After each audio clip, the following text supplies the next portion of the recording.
Without good art, life would not be worth living. Without bad art, life would be worth living. Quentin Tarantino sucks. First, I will talk about his earlier good movies. Then, I will talk about what I call his revenge trilogy. I have to think someone out there is also annoyed with how much Quentin Tarantino sucks. His earlier movies. I'm a huge fan of his earlier movies. He's very talented at time jumps, probably the best. That is why Reservoir Dogs and Pulp Fiction were so good.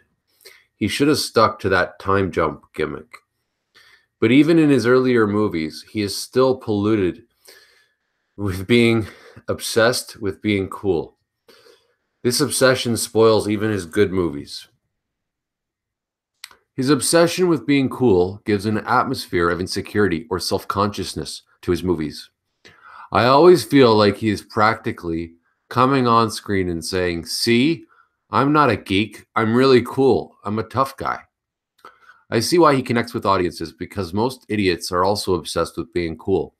The people who love the Fast and the Furious movies probably love Quentin Tarantino's attempts to look cool. In fact, even in True Romance, she literally says, "You are so cool."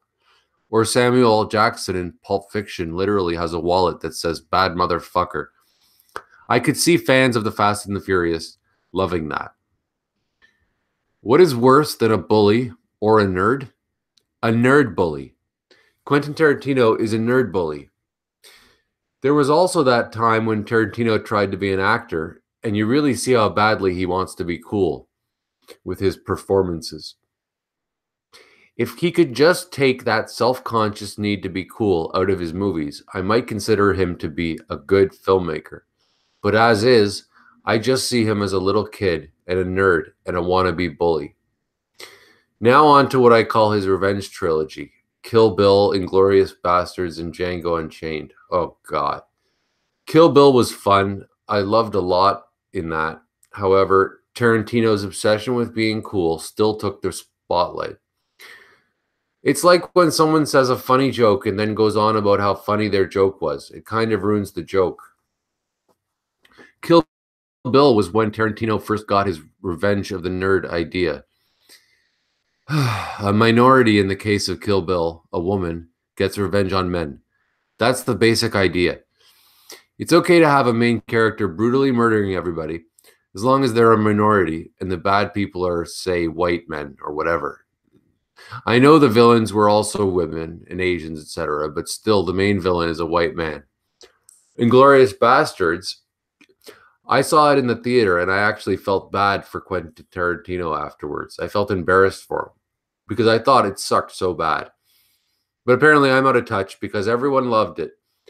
I had a similar experience when I first saw the Spice Girls' first video. I felt sorry for them for making fools of themselves. Then they exploded. So I get that I'm out of touch with what the masses like. Inglourious Basterds is basically the same movie as Kill Bill, except with the heroes not being women but being Jewish, again a minority, and brutally murdering somebody who oppressed them, someone who it is okay to brutally murder, Nazis. It's okay to go on a complete murder rampage if it's Nazis, right? I also found it distasteful for Tarantino to use an actual historical Holocaust as a vehicle for him to act cool.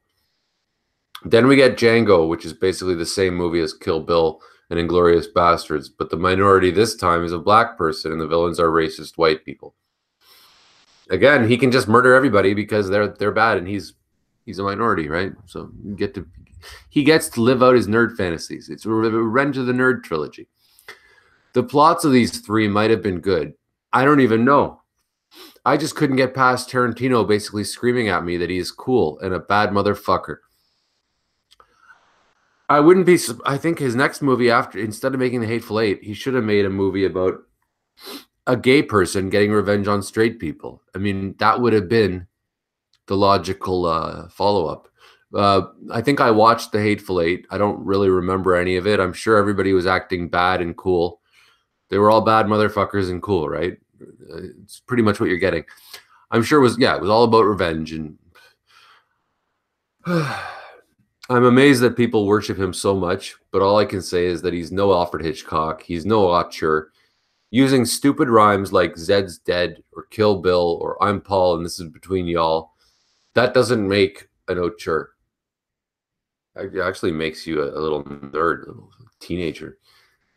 Teenagers do that, like little rhymes. Zed's dead. Yeah, great. Also, Pulp Fiction was co-written by a guy named Roger Avery. I don't think he gets much credit for Pulp Fiction. I think Tarantino got all the credit for that. I'm a lot more impressed by what Roger Avery has done since Pulp Fiction than what Tarantino has done. Roger Avery wrote a Beowulf movie, which I really liked. That was the one with Anthony Hopkins and Angelina Jolie. I really liked it. He also wrote the Silent Hill movie, which is one of my favorite movies, and ironically, one of the best revenge movies ever made, in my opinion. So that's why Quentin Tarantino sucks. I'm so sick of hearing people creaming their pants over his movies. It's the same thing with that band Radiohead. Everybody can't get enough of them.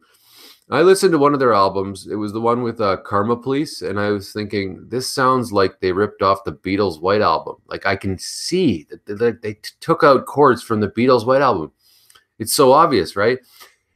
But everybody thinks it was a masterpiece, right? Of course. Finally, I looked up the album on Wikipedia, that Radiohead album, and guess what? It said that Radiohead was listening to the White Album when they wrote their album. So, ha ha ha. Anyway, that is why Quentin Tarantino sucks and also why Radiohead sucks. Thanks for your time. If you like this, then like this and please subscribe and comment.